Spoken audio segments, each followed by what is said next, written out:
Hi beloved, welcome to King Series episode 2. Today we're going to be looking at something I titled means versus end. Means versus end. It's a kind of a popular misconception about what is actually a means and what is actually an end. Of course, means has to do with something that is not an achievement on its own. It's just an instrument through which we achieve another thing, which an end is what we look to attain. However, some people have walked down this road of misconception of what is actually a means and what is an end. Some found a way, while some others kind of drowned in their paths to finding actually what is the end and what is the means. So we're going to be looking at this as the first part of this series, and we're going to start with money and finance. Money and finance. Of course, money is a little tender. Whenever I mention money, people look at just the paper money and not the rest. But finance has to do with all your assets, everything you own, if I'll put it that way, that you can use to exchange to get a better value or better life. So this in essence means that money is an instrument through which we attain a certain standard of life. However, you see people having a certain standard of life just to get money. So people work all their lives just to save well for their retirement.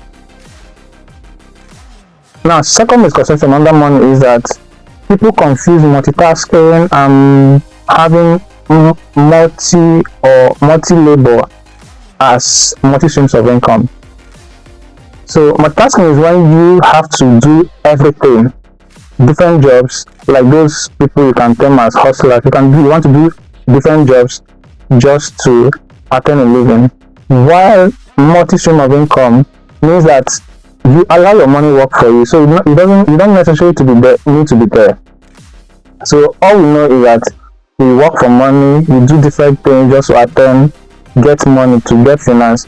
However, multi-stream of income, the idea is that you let the money work for you. So probably you have another source of income through your value and productivity you attain income, or even through favor. However, you have to let that money work for you. In essence, investment, or in other words, investment. So, and then all these investments you make in different businesses, of course, real estate, growing businesses, established businesses, all these investments, when they begin to yield their dividend, that is what you call your multi-streams of income. Not in essence multitasking or over-laboring yourself just to have different jobs and make more money and living below the normal standard of life just to make more money and save more money. So money in itself is not an end. I see it as an instrument. But this is just my opinion, and I think a lot of people support this. I've listened to a lot of financial speakers, and of course I've read some books, and I've concluded that money is an instrument through which you attain a certain standard of life.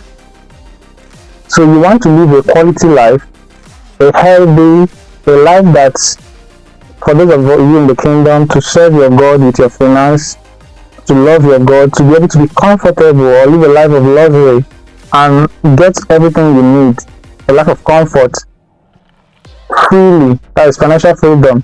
So there's a level of or standard of life you want to achieve. You can call it financial freedom, you can call it abundance if you want to use the word, but I think I like the idea of financial freedom. That is the standard of life you want to achieve. Not, in essence, living a standard of life to achieve wealth or to get money. I don't use the word but to get money or to get a level of financial status. No way. So it is the other way around. Money is the means, the standard of life is the end. Not standard of life as means and money the end. So use your money, make money and let it work for you. So you, as an instrument or a tool through which you can achieve and live in the standard of life you wish to live in, not the other way around. Thank you very much. See you next time.